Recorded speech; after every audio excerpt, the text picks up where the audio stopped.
Dober večer, cenjene gledalke, spoštovani gledalci. Moje ime je Aljuš Pertinač. Vlada Roberta Goloba še ni popolna, je pa že polnoštevilna, vi pa spremljate najbolj politično korektno oddajo slovenskih televizij. Golob, ne boš se več norčeval iz upokojencev. Pavel Rupar, čisto prava Ivana Orlanska slovenskih upokojencev, vse bolj snema rokavice. Vabi že na 4. protestni in prvič tudi protivladni protest upokojencev, tokrat kar na ljubljansko železniško in avtobusno postajo. Kaj pomeni sprememba retorike in lokacije protesta, bomo pred 3. majem temeljito analizirali in predebatirali tudi z Ruparjem samim. Sedaj pa se lotimo 112. oddaje legendarne 6. sezone Faktorja na TV3. Resnica boli, komentarji še bolj. Danes bomo za vas komentirali, bo vlada preživela, lahko Golobova vlada preživi vse, kar jo čaka in kar si je skuhala sama. V zadnjih 3 mesecih smo se naučili, da je bolje, da komuniciramo stvari na drugačen način, saj smo bili pri komunikaciji tega, zakaj se lotevamo reform, precej neuspešni in bomo to morali spremeniti. Tako premier v ekskluzivnem intervjuju za njemu prijazne medije. Ali je vlada sposobna preživeti samo sebe, bomo vprašali naša stalna komentatorja, doktorja Igorja Lukšiča in doktorja Matevža Tomšiča. Igor, Matevž, toplo pozdravljeno v Faktorju. Dober dan. Lepo zdrav. Matevž, nekako smo navajeni, da vsaki vladi slej ko prej začne padati javnomnenjska podpora. Pri aktualni vladi je to prišlo po tvoje hitreje, počasneje kot ponavadi, oziroma čemu ti pripisuješ ta vendarle strm padec javnomnenjske podpore, ki nekako sovpada s to ugotovitvijo premierja, da so se v zadnjih 3 mesecih naučili, da morajo drugače komunicirati. Nekako nastaja vtis, da ta potreba po spremembi v komunikaciji sovpada s padanjem javnomnenjske podpore. Izvolite. Ja, to, kar tukaj je precej evidentno in z seveda vidika vlade problematično, je globina tega padca. Namreč tukaj pomembno je tudi, iz kakšne pozicije je startala posamična vlada, se pravi, kakšno podporo je imela na začetku in seveda še predtem, kako prepričljivo je dobila volitve. In načeloma velja, da bolj kot je bila prepričljiva zmaga na volitvah vlade oziroma največje vladne stranke, pač tudi večja je bila podpora na začetku, ko je bila ta vlada konstituirana. In ta vlada na začetku, ta podpora tej vladi na začetku je bila dejansko zelo visoka. Potem je pa, nekaj časa je še vztrajala, potem je pa kar, lahko bi rekla, skoraj da strmo glavila. In kaj je razlog za to? Nedvomno ni zgolj komuniciranje. Čeprav tudi, ko govorimo o komuniciranju, je nekako zanimivo to, da ravno komuniciranje oziroma slabo komuniciranje je bilo tisto, kar se je zelo pogosto očitalo prejšnji vladi, se pravi Janševi vladi se je pogosto očitalo, da ne zna komunicirati, da je nekako nesprejetna, groba, nespametna in tako naprej v komunikaciji. Zdaj se pa isto pripisuje tej sedanji vladi, celo vlada si to sama pripisuje. Se pravi, sama si pripisuje nek probleme na tistem področju, kjer ne bi bila pravzaprav največja prednost te vlade v primerjavi z njeno predhodnico. Spomnimo se, kako so obljubljali Golob in ostali, da zdaj bo pa ta komunikacija čisto drugačna, da vse bo bolj sproščeno, ljudje plešajo in se veselijo in tako naprej. Pa dejansko vidimo, da je ta komunikacija, kako bi rekel, takšna, da ni sama po sebi problem, ampak stvar je v tem, da ne more prikriti dejanske neoperativnosti te vlade. In dejansko problem je neoperativnost, oziroma če gremo še globje, še bolj neko esenco, odsotnost nekega programa, neke vizije, če lahko temu tako rečemo. Vse, kar druži partnerje v tej vladi, je pač nek anti-Janša sentiment, ki pa seveda potem, ko pač neka recimo politična skupina ali pa koalicija nekako sestavi vlado, ni več dovolj. In stara odsotnost neke te pozitivne agende je tista, ki nekako sproža nezadovoljstvo v ljudeh. Ne. Tukaj nespretno komuniciranje mogoče samo lahko mečkano stvari naredi bolj vidne, ni pa to osnovni problem. Zdaj, Igor, ti praviš, ne, da vlada nima problema s komuniciranjem, ampak z vsebino.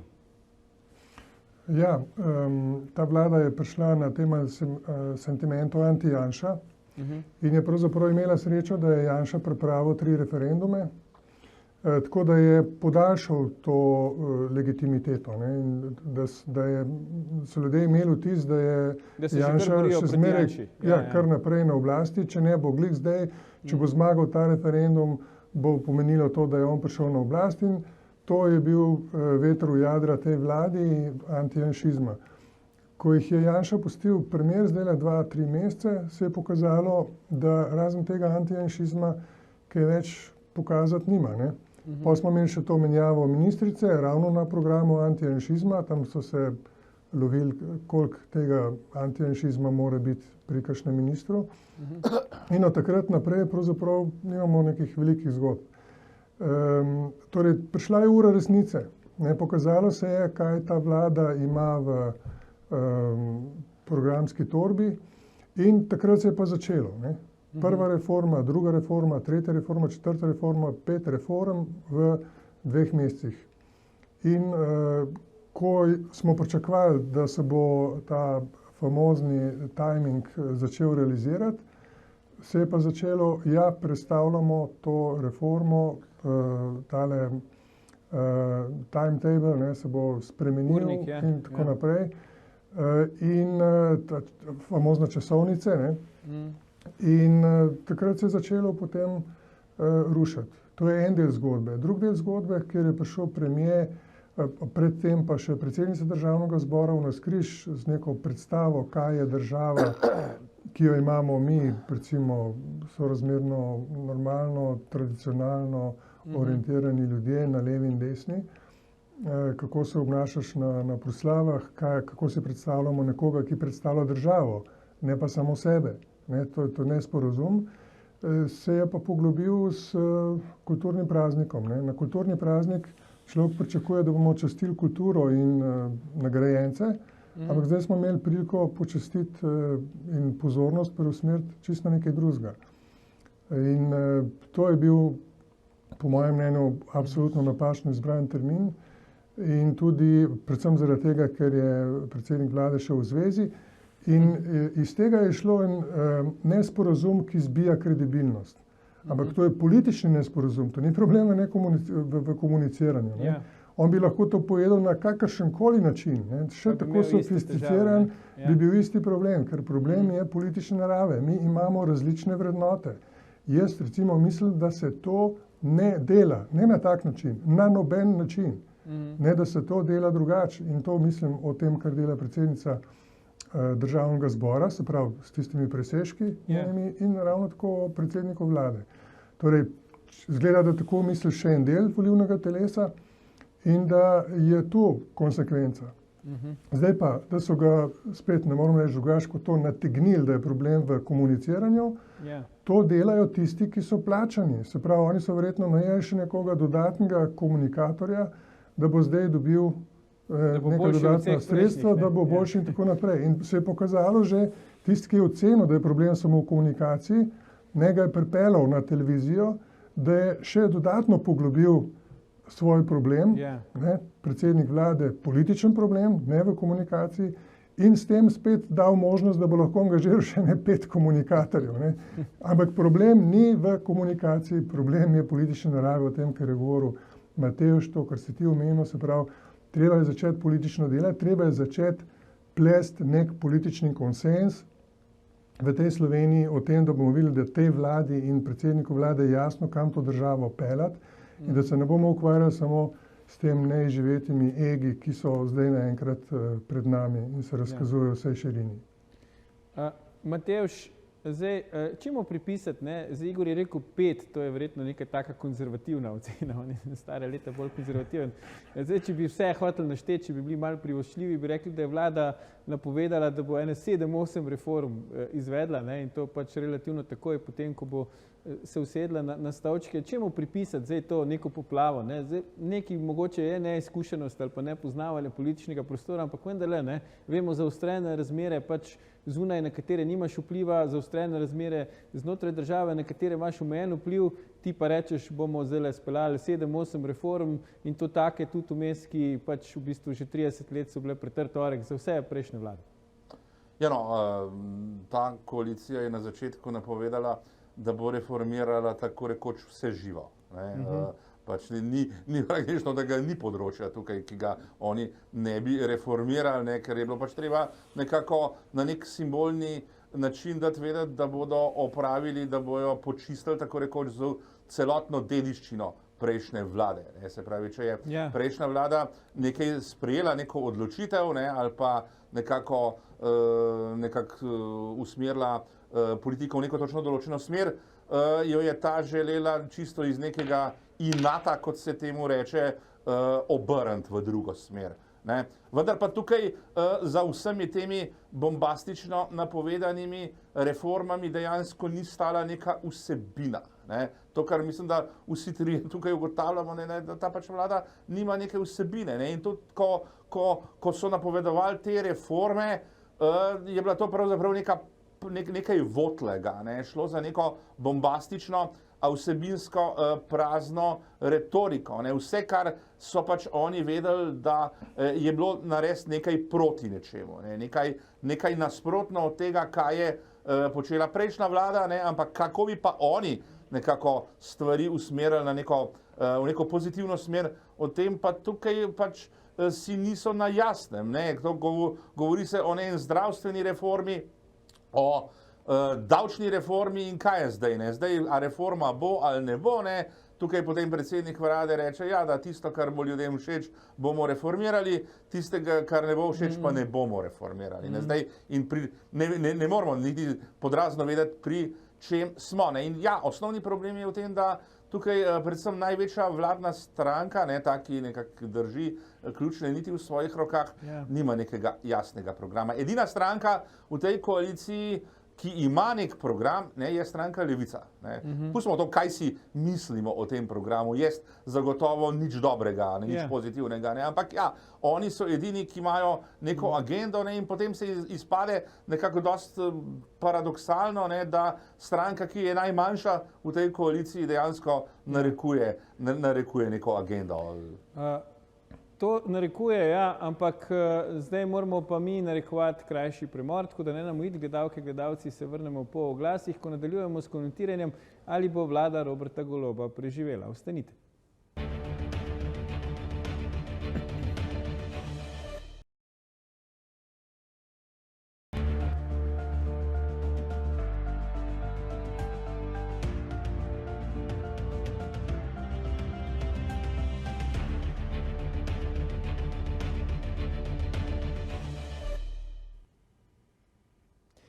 Ponovno pozdravljeni, z nami sta še vedno naša stalna komentatorja Igor Lukšič in Matevž Tomšič.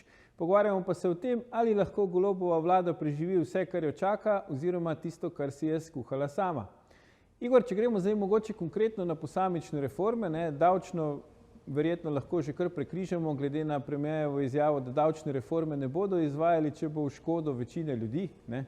Zdaj ne vem, če si država lahko privošči, da bi delala davčno reformo, ki bo pač prinesla manj prihodkov v proračun, ampak pustimo se presenetiti. Potem so pa še neke druge reforme, recimo zdravstvena, šolska in tako naprej. Vsake toliko časa pridejo neke podrobnosti, ne, bolj ali manj sicer umazane, se mi zdi, v javnost, kaj bi se naj reformiralo. Ti to gotovo spremljaš. Kakšno je tvoje mnenje, če gremo zdaj konkretno na reforme? Ti predlogi, ki se zdaj vrtijo v javnosti, misliš, da so pravi, kakšni so po tvoje? Kar zadeva zdravstvo, je najprej treba pozdraviti to, da so nehali s tem strašenjem v zvezi s COVID-om in kakršnokoli drugo gripozno zgodbo in so končno tudi ukinili to posebno komisijo, sicer šele pred dnevi, ampak vendar ne. To je ena stvar. Druga stvar, odločili so se in redno to delajo, da plačujejo vse storitve, ki so opravljene. S tem so seveda omogočili, da tisti, ki v zdravstvu delajo, tudi to dobivajo plačano in s tem so na nek način tudi sprostili en del prostih kapacitet. Zdaj, od tukaj naprej se pa začnejo problemi. Ne. To, kar so danes prišli s tem zakonom poenotenja informacijskih programov, to gotovo je potrebna zgodba in tu bo prišlo do poenotenja enkrat, če ne pod to vlado, pod kakšno drugo. To gre pravzaprav, glavni problem bo v bitki za to, kdo bo ta posel dobil. Ne, to se bojo klali in to vprašanje, kako se bo to dalo speljati na en sorazmerno pocen, pa potem tudi kvaliteten način. Ampak to je nesporno, ker je to tehnično vprašanje, to ni vprašanje toliko vsebine.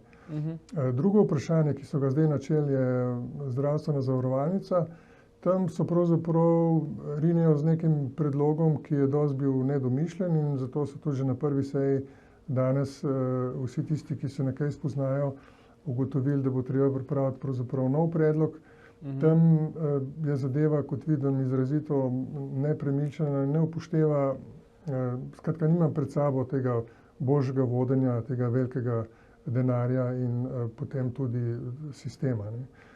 Zdaj, kar zadeva šolstvo, vidimo, licitirajo z nekimi predlogi, ki izhajajo iz one druge bele knjige, ampak se mi zdi, da v glavnem niso soočeni z realno situacijo.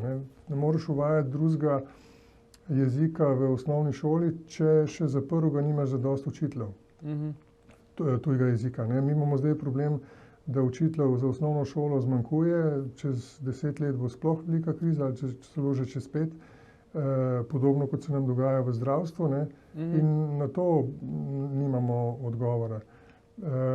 In potem naslednja stvar, ki sem jo zasledil, je vprašanje spet zaostritve preverjanj, ne, nacionalnih, se pravi, da bi to, kar je že enkrat bilo v programu, po prvi triadi preverjali nacionalno znanje. Potem, ko smo ugotovili, da že to na koncu osnovne šole ni na nek način relevantno in ne more biti osnova za usmerjanje učencev v srednjo šolo in tako naprej. Skratka, tle je cel kup stvari, ki so jih potegnili iz zaprašenih predalov, ki enostavno niso premišljeni, samo lečejo ven. No, zdaj, ta reforma, ki jo dela Ministrstvo za upravo, se pravi plačnega sistema, ta pa gotovo kliče, ne, po tem, da se jo izpelje, samo spet vlada tu preveč obljublja, preveč, ne, tako kot je že predsednik vlade začel, kar eni skupini obljubil 600 evrov in jo razglasil potem še kar naprej, še zdaj v zadnjem intervjuju, ne, da je to edina skupina, ki je v resnici podhranjena. Ne. To ni edina skupina, to so vsi v javnem sektorju, razen zdravnikov, ki imajo 40%, 30 do 40% nižje plače, kot so jih imeli pred 10 leti, relativno, ali pa celo nekateri tudi absolutno. Torej, velika skupina v javnem sektorju je tu podhranjena in je treba pripeljati zdaj nazaj v neka razmerja, kjer se bo dalo sorazmerno to strukturo, ki smo jo postavili v tej državi, vzdrževati. Predno povabimo spet v debato, Matevž, že sam še pod vprašanje. Igor, ti si vendarle bil tudi minister za šolstvo in šport, ne? Napovedalo se je tudi reforma šolske prehrane. Zdaj, laično bi si človek rekel, da je to ena stvar, ki je mogoče najbolj urejena v Sloveniji, ne?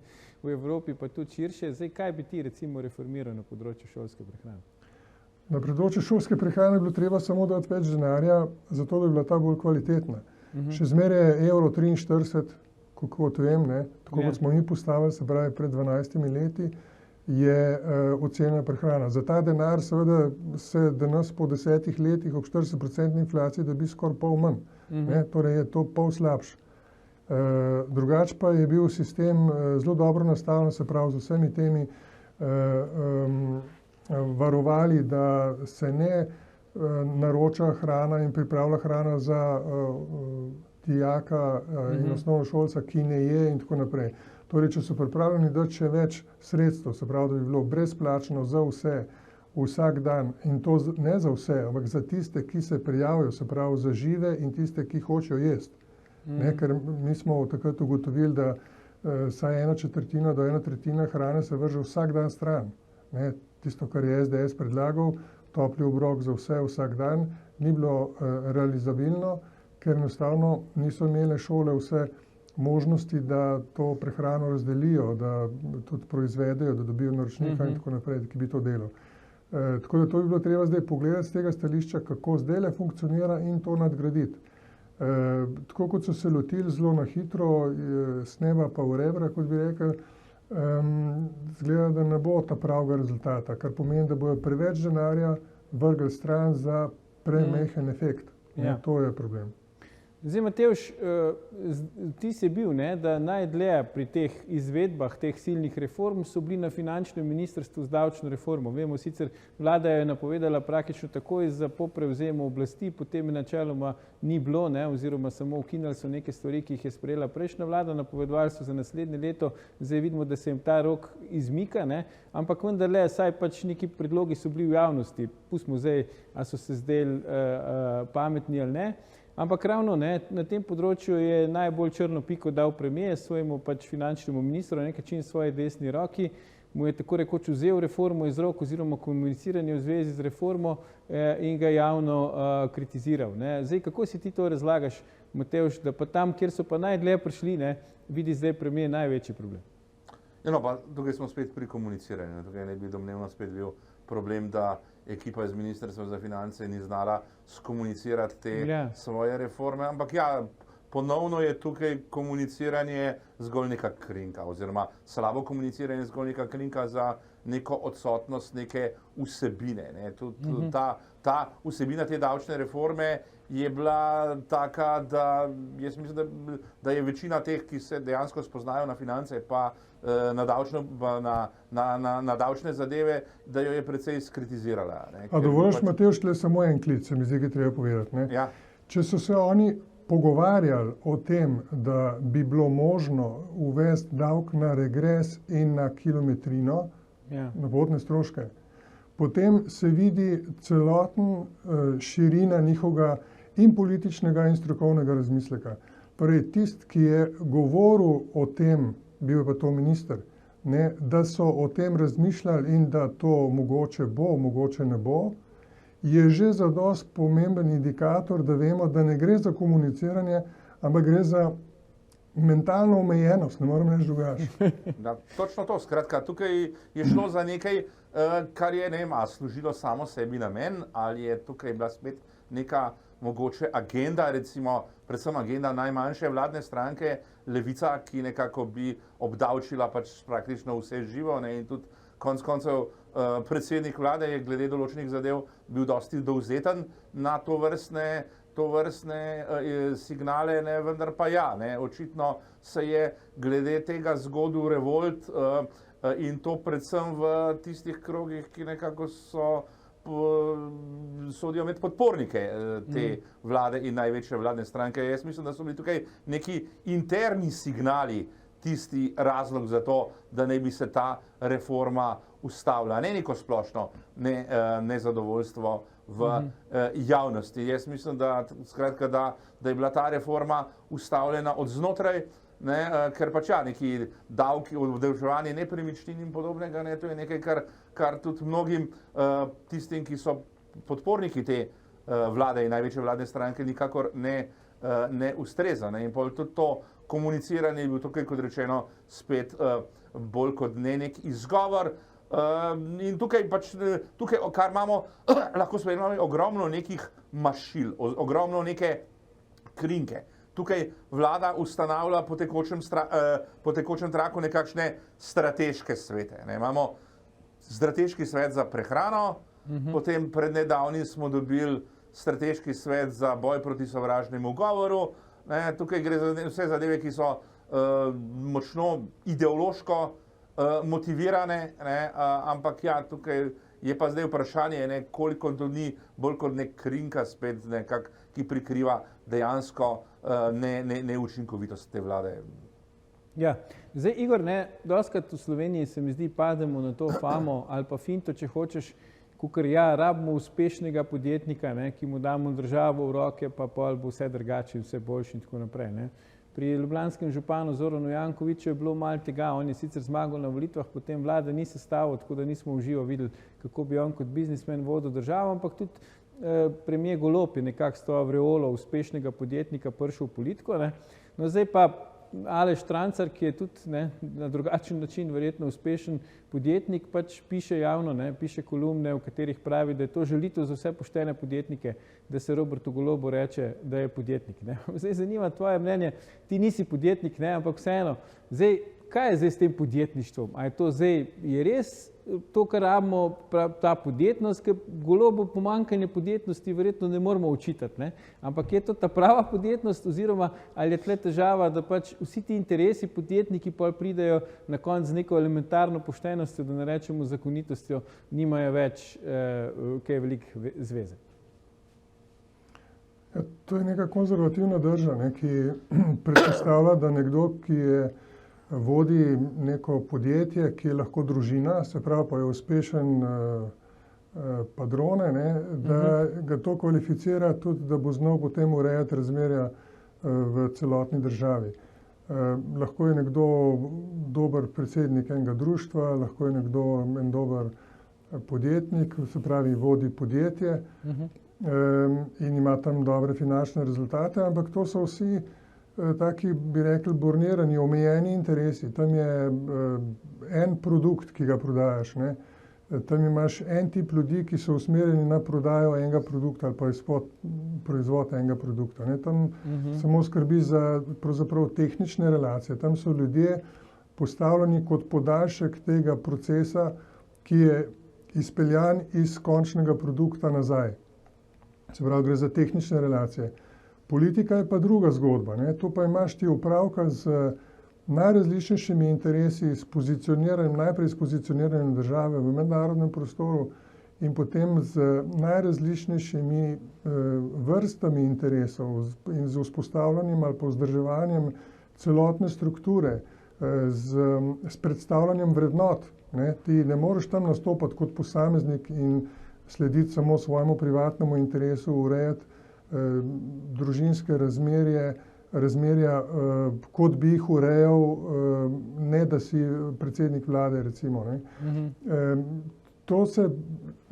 Prideš pač čisto v drugačno sfero in zato je treba imeti nek trening. Ti moraš to izkusiti predtem na nižjih ravneh, da lahko potem temu sorazmerno ali pa kakor toliko adekvatno deluješ tudi na tej ravni. Tisti, ki tega treninga nima, se v trenutku enega konflikta ali otežene situacije prime vzorca, ki ga je uporabljal ali v družini ali tam, kjer mu je laufalo, recimo v podjetju. In tam se potem začnejo pa konflikt na konflikt oziroma težava na težavo. In če nimaš dobrih političnih sodelavcev, ne samo svetovalcev, ker več ne pomaga, če ti nekdo razlaga, ki je to že izkusil, kako se ti obnašaj, če ti ne veš, kaj ti on govori. In to imamo verjetno pri kakšnih novopečenih predsednikih vlade, kar to vrstne težave. Tako da nekaj časa rabi, da vidi na lastnem telesu, da si neke senzorje vzpostavi in jih pržge, ki mu potem rabijo za to, da bo lahko politično pametno odreagiral. In dobro, če imamo že to vprašanje, ali vlada lahko preživi, z ozirom na to, da naš predsednik vlade se je izkazal, da je učljiv. V tem segmentu gotovo ima šanso, da se vzpostavi kot nekdo, ki se bo lahko naučil tega političnega ali pa te senzorje vzpostavil in nekako to znal. Gotovo mora poklicati še koga, ki mu bo pomagal pri teh političnih zgodbah. Je pa tudi smo videli, kot zalektav karakter, tudi bo moral pa na tej strani malo se ustaviti, ker drugače bo naredil več si problemov, kot jih bo sposoben predelati na osnovi izkušenj. Ja, ko smo ravno pri senzorjih, predlagam, da si zdaj pogledamo en posnetek predsednika vlade. Jasno je, se pravi, te vlade brez Roberta Goloba ne bi bilo volilne zmage, ne bi bilo koalicije, ne bi bilo vlade. Tako da predlagam, da si zdaj pogledamo, ko govorimo o senzorjih in o komuniciranju, kako pa je komuniciral sam predsednik vlade v tem času, odkar je na oblasti. Napovedanih je vsaj 7 pomembnejših in zahtevnih reform. Predsednik vlade pa je ta teden v solo medijski akciji, kjer je razkrival predvsem podrobnosti iz zasebnega življenja, napovedal, da nekaterih reform, predvsem davčne, morda celo ne bo. Srečno, Svoboda! Smo skupaj odločeni, da reforme, ki jih Slovenija potrebuje, zato da postane moderna država, tudi izpeljemo. Pa zakaj 3-krat za? Zaradi tega, ker gre za 3-krat za, zato da bo vlada delovala učinkovito in razvojno, 3-krat za, zato da bomo dolgotrajno oskrbo dejansko izvedli na način, da nihče ne bo prikrajšan. Premier pri reformah stopil korak nazaj. Golob ob njega obrisal čevlje. Premijev nastop vznemiril koalicijo. Odhaja pa državni sekretar Tilen Božič. Je, kar je, ni kaj komentirati. Ko SDS-u in Janezu Janši jasno povemo, dosti te imamo, pedi v penzijo. Kaj točno je predsednik vlade želel povedati, ko ste morali vprašati njega? Premier je ta teden torej podvomil v izvedbo davčne reforme, ki pa naj bi bila temelj za financiranje vseh drugih projektov. Vsaj tako je koalicija na Brdu govorila pred 2 tednoma. Ni jasnih finančnih načrtov reform. Jasno je le, da se zatika pri ključni reformi, reformi zdravstva. Pedi v penzijo, ker tja je kamor spadaš. Desničarska politika, ampak fašizem. Gospod Golob, to ni desna politika, to je fašizem, pravite? Ne želim z vami prerekati, ampak tega nisem nikoli rekel. Zdaj, Matevž, koliko je še ostalo te samozavesti Robertu Golobu, ki smo jo zdaj lahko videli na pretek? No, jaz bi rekel, da preveč, glede na da tukaj je očitna neka diskrepanca med neko izjemno visoko samopodobo omenjene osebe in pa nekimi dejanskimi rezultati. Tukaj bi se nekoliko vendarle še vrnil na prejšnjo temo,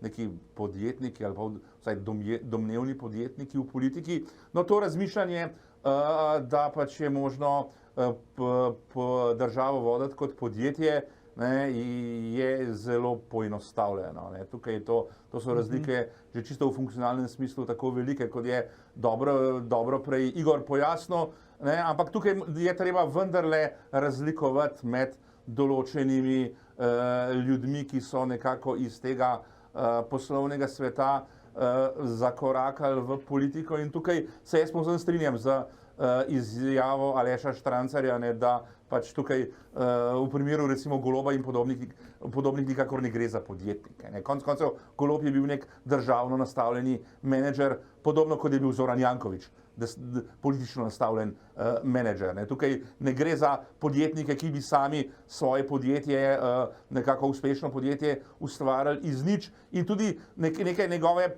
domnevne podjetniške kompetence, ki si jih je prikazoval kot svoj adut, so bile izrazito precenjene. Tudi mediji so to izrazito nerealistično prikazovali, tudi konec koncev same poslovne rezultate podjetja, ki ga je Golob vodil. In tukaj pa tudi ta samozavest, tukaj že gre za človeka, ki ima že sam po sebi očitno velik ego, potem so ga pa še mediji napihovali, in ja, potem tako se težko sprijazni, da pač situacija je drugačna, kot si jo on zamišlja, da ne more biti vse po njegovo, da ni vse, da nekako svet ne poteka po njegovih željah. In to je pol na neki točki se prej zdaj zgodi en tak padec na realna tla. Jaz mislim, da se Robertu Golobu to še ni zgodilo, da on še vedno tukaj nekih plava na nekih, ali pa ne vem, je v nekih oblakih, ampak ja, mislim, da prej zdaj bo prišla ta streznitev.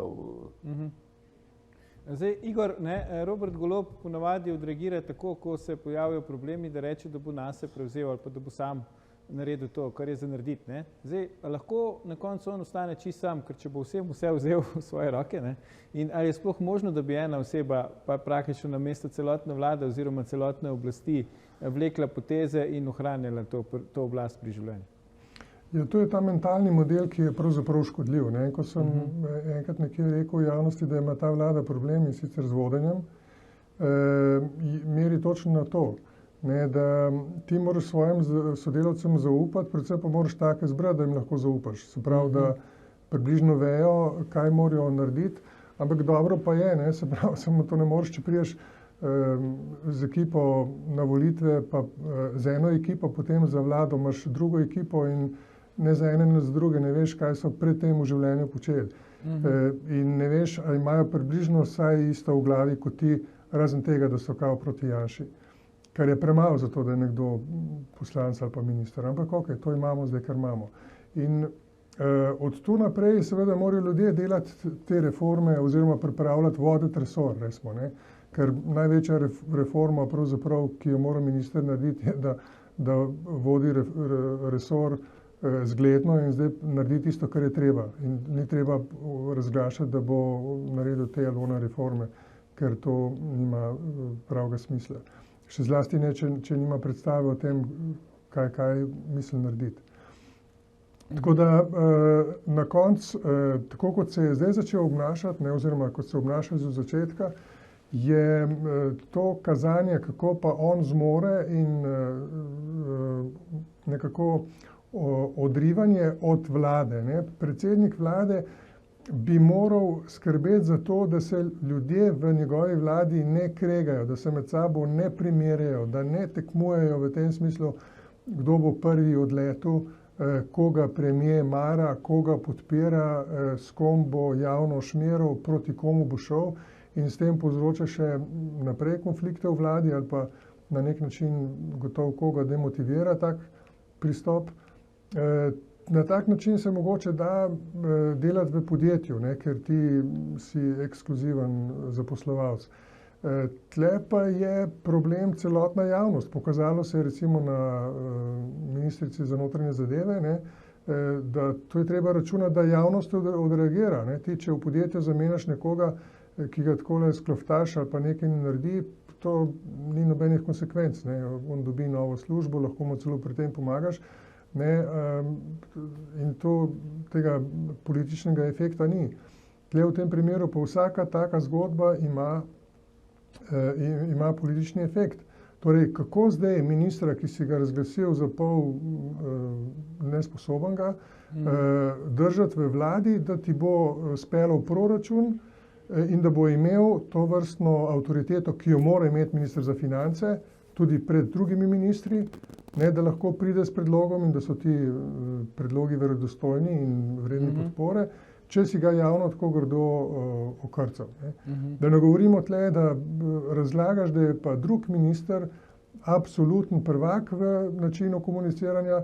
Pred 14 dnevi si ga pa pripeljal na tiskovno konferenco z županom in ga tam silil, da na kolenih prosi odpuščane oziroma se opravičuje županu zaradi besed, ki jih je javno izrekel, karkoli. Skratka, to enostavno ne moreš delati. To lahko delaš v osnovni šoli, ne, tam v vrtcu, ampak to dela slaba razredničarka na tak način. Ti moraš delati z ekipo, ne, in celo ekipo gor držati. Tako da, če tu ne bo spremenil načina dela z ministri in s celotno vlado in s tem, kako jih javno podpira, potem bo imel kar velike težave. Bo sicer preživel, ne, ker take večine, 41 glasov, še nihče ni imel. To se da preživeti do konca mandata. Janša je imel 42 glasov, pa ne svojih, ne, je imel še neke koalicijske partnerje in je zdržal cel mandat. Se pravi, on lahko s svojimi 41 mirno zdrži cel mandat. Ja, bomo videli, kdo bo komu prej zrasel čez glavo, vlada Golobu ali Golob vladi. Za danes pa dr. Matevž Tomšič, dr. Igor Lukšič, najlepša hvala za vajine komentarje. Gledalke, gledalci, to je bil o tem, ali lahko Golobova vlada preživi samo sebe, že 868. faktor na TV3. Jutri bomo za vas komentirali reformo Tine Gaber, kako se je spremenila sama in kako spreminja Slovenijo. Ne zamudite, predvsem pa ne pozabite, ni vseeno, kdo kaj reče.